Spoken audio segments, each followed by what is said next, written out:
हाय, मी रोकडी ताई. माझ्या यूट्यूब चॅनलवर तुमचं मनापासून स्वागत आहे. आणि थोड्या मोठ्यांना माझा मनापासून नमस्कार, लहान धाकट्यांना माझा हाय हॅलो. आत्ताच्या मुलींना माझं सांगणं आहे की ज्या मुली आत्ता 6 महिने वर्ष झालं असेल किंवा 1.5 वर्ष 2 वर्षही झालेल्या मुलींना माझं सांगणं आहे की तुम्ही तुमच्या घरून जेव्हा येते या सासरी येता नांदायला, त्यावेळेस इथली सगळी लाईफस्टाईल वेगळी असते, इथलं वागणं बोलणं सगळं वेगळं असतं. म्हणून ते लागलीच आपल्याला येईल का नवीन जागेवर? नाही येणार. आपल्याला थोडासा वेळ लागेल त्या गोष्टी समजून घ्यायला. तुम्ही एकच करा की जिद्द ठेवा मनाची की मला सगळंच काही शिकायचं आहे, मला थोडं प्रेम द्यायचं आहे यांना. तुम्ही जर प्रेम द्यायचा प्रयत्न केला तर नक्कीच तुम्हाला भरभरून सासरच्या लोकांकडूनही प्रेम मिळेल.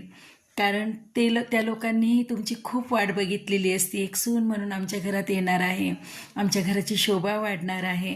तर त्यांच्याकडूनही खूप फक्त एक असतं की ते म्हणतील तसं तुम्हाला वागायचंच आहे असा प्रकार नाही आहे, पण थोडंसं काहीतरी वेगळं असतं. आपल्याला शिकण्यात तो उशीर लागतो, म्हणून काही आपल्याला सहन होत नाही, काही आपल्याला शिकता येत नाही, काही आपल्याला ॲडजस्ट होत नाही.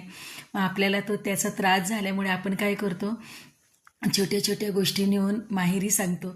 माहेरी सांगितल्यावर पहिलेच त्यांची आईवडिलांची परिस्थिती काय असते, एवढे मोठी करतात आणि लोकांच्या घरी देतात. त्यांचा आधीच जीव अटकलेला असतो आणि त्याच्यानंतर पुन्हा काही तक्रारी आल्या की ते काहीतरी सासरी जाऊन बोलायला बघतात, सांगायला बघतात.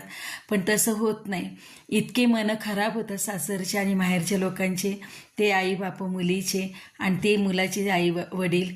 ह्या तुमच्या सासू सासरे आणि आईवडिलांमध्ये समंजसपणाने बोलणं होत नाही, त्यावेळेस त्याला वादाचं रूप येतं आणि तो मनात वाईटपणा तसाच राहतो.